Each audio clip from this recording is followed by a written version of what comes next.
Here I am, 6 years old in the first grade, having lunch, rocking out with my Thundercats lunchbox, and check out that haircut. How embarrassing. The year was 1988. This comic book comes out. Classic cover by Todd McFarlane. The Incredible Hulk issue 340. Wolverine is about to get into it with the Hulk. You see the Hulk reflecting off of Wolverine's adamantium claws. It looks really cool. Also by Todd McFarlane in 1988. The Amazing Spider-Man issue 299, where we see Venom for the very first time. 1988, this movie comes out. And then this movie as well. The following year in 1989, this movie comes out. 1990, this movie comes out. 1991, this movie comes out, and this arcade game comes out. 1992, this movie comes out, and these cartoons come out. So within the span of 4 to 5 years after that horrendous haircut, we get Jean-Claude Van Damme, Steven Seagal, Batman 1, Ninja Turtles 1 and 2, Street Fighter 2, Batman 2, Batman the Animated Series, X-Men the Animated Series, and then I turned 10 years old. Boom, there it is. My childhood in a nutshell. And you can take that to the bank. I was immersed in DC Comics, Marvel Comics. I was into Batman. Well, actually it was Batman and Robin, because as a kid growing up, I hardly ever saw those two characters apart. They were inseparable. It was a package deal. I was into Spider-Man, X-Men, and Ninja Turtles. Let's start off with DC Comics during the 1980s. I like Dave Gibbons and his work on the Green Lantern in 1984, and when he worked on Watchmen in 1986. Also in 1986, I like John Byrne's rendition of the Man of Steel. In my mind, Superman is Christopher Reeve. So John Byrne's style on Superman was very clean, and it was aligned with what I thought Superman should look like. My favorite DC Comics artist during the 1980s, well, my second favorite artist was Brian Bolland. When he worked on Batman the Killing Joke in 1988, when I saw his artwork, I was immediately smitten. It was dark, it was gritty, it was robust. I also like Brian Bolland's work on Robin's 5-part miniseries in 1991. I was a huge fan of his work on Wonder Woman in 1992, 1993, and 1994. He of course only did the covers for Robin and Wonder Woman. And now it's time to unveil my favorite DC Comics artist of the 1980s. It is none other than José Luis García-López. His artwork was my original love. He put out the DC Comics Style Guide in 1982, the year I was born, and also the Superpowers action figures that came out in 1984. Now what I have here is a trading cards binder by DC Comics. It is littered with artwork by José Luis García-López, front and back. Every character here except for this Joker, that's not his. Copyright 1992, because that year DC Comics released their trading card set, DC Cosmic Cards. It's just an empty box with the Flash, Superman, Hal Jordan, the Green Lantern. I have beef with this trading card set because they didn't have a Batman trading card, a Joker trading card, a Penguin, a Riddler, Catwoman, Robin. Like, they completely omitted the Batman family. They did have a Nightwing card, B-list Batman characters like Deadshot, Copperhead. Copperhead looked actually pretty cool. He looked deadly and menacing. It reminds me of his first appearance, The Brave and the Bold, issue number 78, July 1968, when he had Batman wrapped up in his coils. There was one more character in this trading card set that caught my eye because I've never seen him before. Mr. Bones. You got the skull head, the red cape, collar popped up. I thought to myself, he looks a lot like Spawn. And lo and behold, he was co-created by Todd McFarlane in 1985. I guess Todd McFarlane was channeling his inner Spawn at the time. I also got into Marvel Comics through the cartoons. The Marvel Action Universe ran from 1988 to 1991. They played reruns of Spider-Man and His Amazing Friends, RoboCop, and Dino Riders. And during the second season of the Marvel Action Universe in 1989, they premiered the pilot episode of X-Men, The Pryde of the X-Men. And in this episode, I determined who my favorite X-Men was. Can you guess? We first see Colossus in the danger room. He's running this obstacle course. He's done up like Indiana Jones.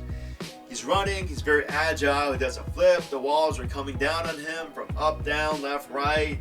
As he's running, he transforms from his human form into his mutant form. His skin turns from skin into metal, and then suddenly this pillar crushes him, and then he's able to push it back through the wall, comes out, it's good. And immediately I was like, wow, he is my favorite X-Men. Spoiler alert, there were the one-on-one battles, Cyclops versus White Queen, Dazzler versus Pyro, Wolverine versus Toad, which didn't make any sense to me at all. Colossus was pitted against Juggernaut, and that battle made a lot of sense to me because it was just brute strength versus brute strength, and they just collided, and I was like, wow, I am a fan of the Colossus-Juggernaut rivalry, although Juggernaut usually takes on the X-Men by himself, so Colossus is much weaker than Juggernaut. But anyways, I loved it. Here are some Marvel cartoons back from when I was a kid. Do you remember VHS tapes? Some of them came in these clamshell cases. This here is Marvel Matinee Volume 1. It's a triple feature. This here is Volume 2. Not a clamshell case, just a sleeve. But yeah, Colossus was my favorite X-Men, and I love this costume. However, in the comics during this time, I have to say, the X-Men were pretty ugly. In 1987, 1988, 1989, Marvel was running with this X-Men team, in which they called the Outback team because they were operating out of Australia.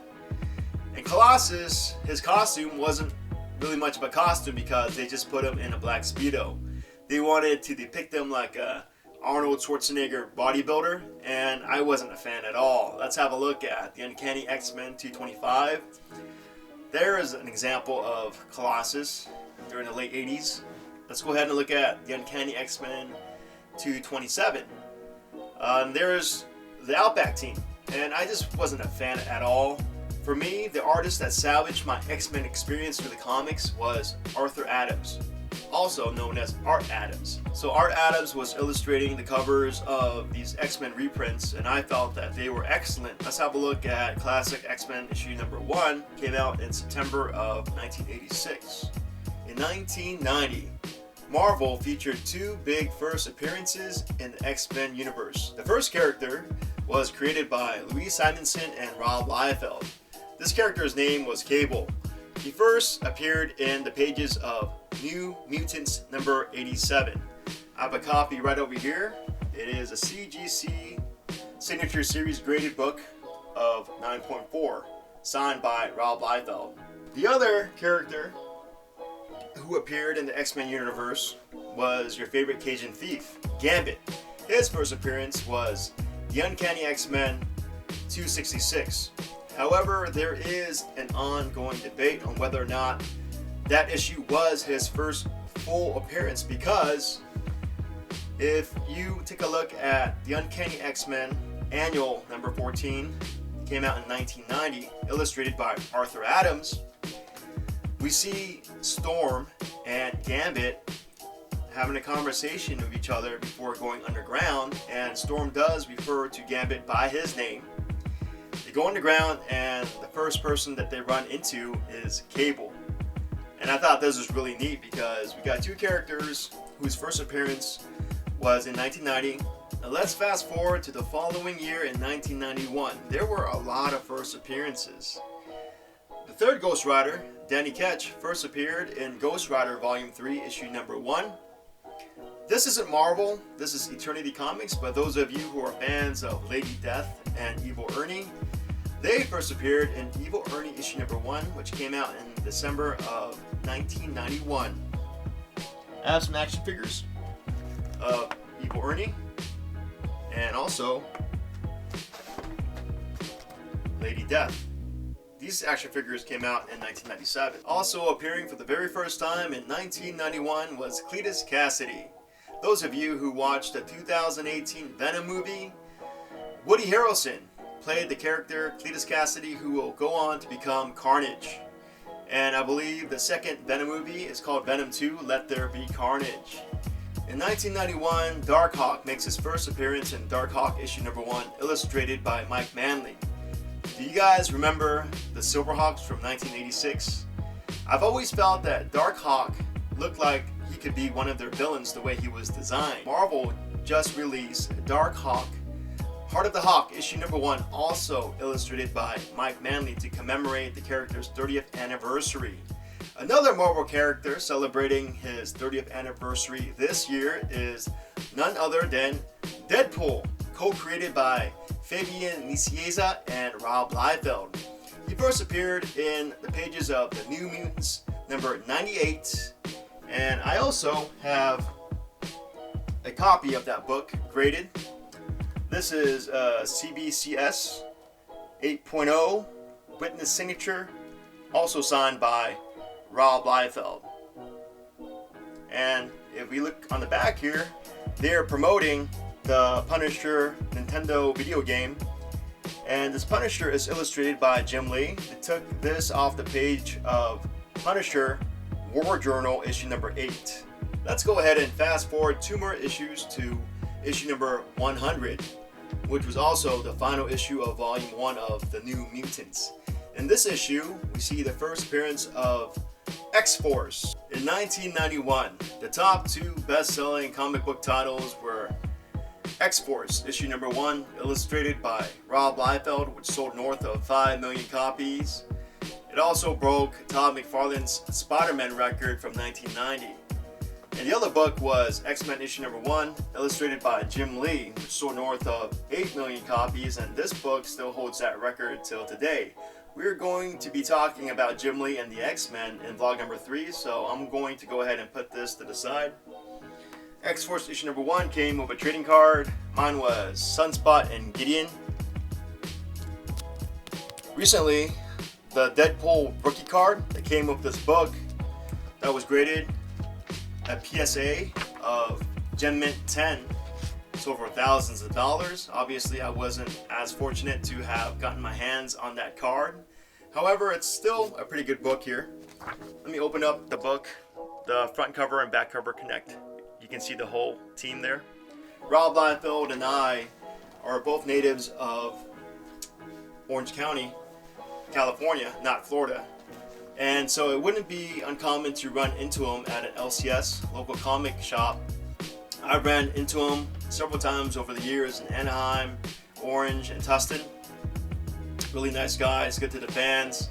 As I was flipping through this book, I came across a fun little section in the back here. It's called Cable Guide. They look into the files of X-Force's mysterious leader. We have X-Force characters like Shatterstar, his profile, Feral, and Deadpool. And this illustration of Deadpool is by Rob Liefeld, but I felt like I've seen this image somewhere else, like I saw it on a trading card. Well, in 1992, Jim Lee was so successful on his X-Men run that Marvel Comics commissioned him to illustrate the entire X-Men trading card set, series number 1, and of course, he illustrated Deadpool. In 2017, on the cover of Deadpool Volume 4, issue number 33, they applied that image that Jim Lee illustrated in 1992, and they made a variant out of it, and here it is. This is a CGC Signature Series, graded 9.8. It is signed by Jim Lee and interior artist Matteo Lally.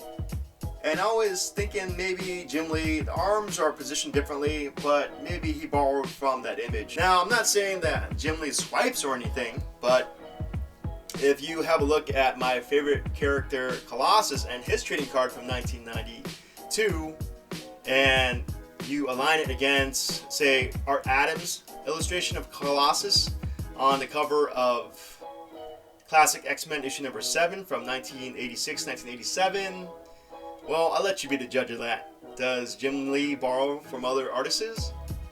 How many of you are fans of the MCU, the Marvel Cinematic Universe, a series which began in 2008 with Iron Man and continued on until 2019 with Avengers Infinity War and Avengers Endgame. Well, where was that adaptation derived from? Well, I'll tell you. It came from 1991's 6-part miniseries called The Infinity Gauntlet. Here's a poster illustrated by George Perez of that miniseries. And we see Thanos there with his gauntlet. We talked about Cable earlier on, and Josh Brolin played both Cable and Thanos on the silver screen. But I'm pretty sure you already knew that. I also have the original books from that miniseries. Infinity Gauntlet, issue number 1, 2, 3, 4, 5, and 6.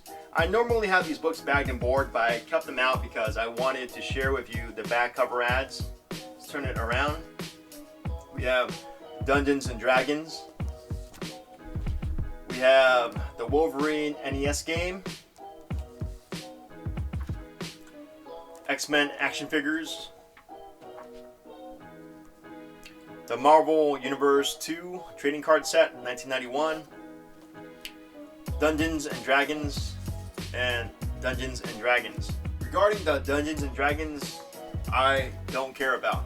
However, these ads here, let's start with the Wolverine Nintendo ad. This was pulled from Wolverine Volume 2, issue number 27, illustrated by Jim Lee. It's interesting because earlier I showed you the Punisher cover, illustrated by Jim Lee. So as you can see, everybody started to love Jim Lee in the early 90s, probably in the late 80s actually. I also like this toy ad here. Referring back to the Pryde of the X-Men cartoon, we have Storm, Colossus, Cyclops, Wolverine, and Nightcrawler and Archangel as the heroes here, and it looked like they used the same cast. All they did was they changed out Dazzler and put in Archangel. So I like that a lot. Also a big fan of Colossus versus Juggernaut, as always. And finally, we have the Marvel Universe 2 trading cards. I love this series so much, and I'll talk to you about that in a little bit. Here we see, I'm guessing Dr. Doom, that mechanical robot hand, Spider-Man. We have the Lizard. We have a monkey hand. I don't know what character that is, and we have a human hand. So they're all trading cards, which is really cool. And I just remember something when I talked about Colossus versus Juggernaut. I just wanted to give a shout out to Deadpool 2 when they had that slugfest with Juggernaut and Colossus. It was completely CGI, but it was a fanboy's wet dream. So let's go back to this binder here because it had enough room for like 3 sets. So the first set here, I had the DC cards, right? It's kind of hard to hold this up. I wish it was flat, but I'm just gonna lay this down on my lap and I'm gonna turn it. The second set I have in this binder are the Marvel Series 1 trading cards from 1990. And these cards are becoming a hot commodity. For years, they were like worth very little. I'm just happy that they're going up in stock. I'm probably not going to be grading these because I just don't have the faith that these cards are, going to be graded at a 9 or a 10. Not sure, but it's just I don't want to break up a set either. So I don't want to drop it either. But hey, I just want to show you. There's Marvel Series 1, and obviously I can't turn this, it's too heavy. But I can tell you right now, I wasn't really a fan of these cards in the beginning because I just didn't like that yellow ribbon where they'd have their name in it. And I think that they used their real estate really poorly because for the heroes, they gave like 3 cards to Spider-Man, they gave 3 cards to Wolverine, 2 cards to Storm, 2 cards to Punisher and Punisher's van. And I thought it was a terrible waste of real estate because we wanted to see new characters. Let's move on to series number 2, which was my favorite of all time. They corrected the ribbon, they removed that. And They substituted it. They replaced it with a really bold typography. There's Series 2 right over here. My gripe about this trading card set is that they didn't feature Colossus. Let's have a look here. I'm going to try to find it. Yeah, it was X-Men versus the Marauders. That's the only time you see Colossus, and I was butthurt because there were so many great artists that contributed to this set. We had Mike Manley, Eric Larson, Mark Bagley, Ron Lim, Steve Lytle, Tom Morgan, Paul Ryan, Jim Lee. Art Adams does a beautiful Colossus. I'll put one up right over here to give you an example of what Art Adams can do when he illustrates Colossus. If this was a trading card in the set, I would have been all about it. Would have been super happy. This here is Marvel Universe Series 3 and 4. I keep it in this binder. It's much lighter. Here it is, Marvel Series 3, 1992. I was turning 10 years old that year. Marvel corrected my complaint about giving Colossus love because there he is in his original costume the way I like it. And right over here is Series 4 from 1993. Every 9 cards connected to make one big picture. I think they borrowed this from X-Men Series 1 from 1992 when Jim Lee put like 9 different X-Men characters in the Danger Room. They went with that format. There is actually a Marvel Comics trading card set that precedes all of these trading cards here from 1987. I have never physically seen them, sorted through them, touched them, or owned them. And most likely I never will. But hey, a fanboy can dream, can he? For decades, I've been a fan of DC Comics and Marvel Comics ever since I was a little human being, and I've enjoyed every second of it. DC Comics and Marvel Comics were based out of New York City for years, up until a few years ago when DC Comics upped and moved out west to Burbank, California. However, Marvel Comics is still in New York City. This t-shirt that I'm wearing, it says Marvel Civil War, is a collage of the Marvel Universe in 2006 because in 2006, Steve McNiven, who illustrated the characters on this shirt, also illustrated this 7-part miniseries called Civil War. They made a movie adaptation out of it. You might have heard of it. It's called Captain America Civil War. It's pretty good. Well, in 2007, I was in New York. I remember I had some goals. I was in Harlem, and I was playing basketball with the locals, and one of my goals was to go to Midtown Comics. And on the way there, I stopped by this t-shirt store in Times Square, and I picked up this shirt. Like, I needed to get this shirt. It's beautiful. I love the Marvel Universe. And one of my other goals was to go down to Coney Island and see the Wonder Wheel because I liked that movie, The Warriors, in 1979. So finally, to wrap this up, since we were talking about trading cards, I wanted to share with you these final items. They are from 2004, the Marvel vs. System trading card game. They're empty tins. They're not from the early 90s. However, they do remind me of the early 90s. Here is Spider-Man. And the second one I have is Wolverine in his brown and orange costume, which is appropriate because on the cover of Wizard issue number 3 is Wolverine in his brown and orange costume. Next time we will be talking about Jim Lee and his contribution to the X-Men in 1991. I hope that you've enjoyed this show. Please hit the like button, subscribe, and ring the bell. It helps the channel grow. We'll see you next time.